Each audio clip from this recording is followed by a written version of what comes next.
Жолдошум экөөбүз кошулуп жатканда рахат албайм, көңүл бөлүп турсам дагы эмне кылсам болот дейт.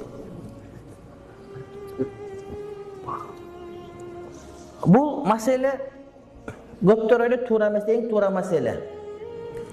Жолдошу менен күйөөсү менен аял кошулганда рахат албаса, ошондо сойкулук пайда болот. Ошондон үй бүлө бузулат. Ошон үчүн пайгамбар алейхиссалам айткан, аялыңар менен кошулганда малдай болуп кошула бербегиле деп айткан.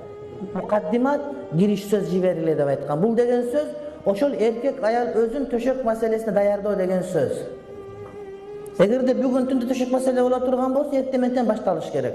Эртең менен жумушка кетип атканда, аны менен жакшы мүнөз менен коштошкондон башталат, ошол кечке чейин созулуп, анан төшөк маселеси кечинде көңүлдөгүдөй болот деген сөз.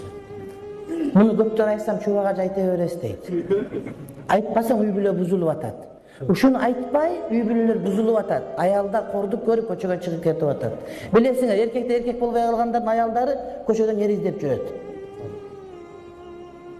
Атаң айтпаса, өзүң билбесең, молдоң уялса каяктан үйрөнөсүң? Шариатта шарым жок деген сөз бар. Ошон үчүн эркек аялын рахат бериш үчүн аракет кылыш керек, ден соолугун чыңдаш керек.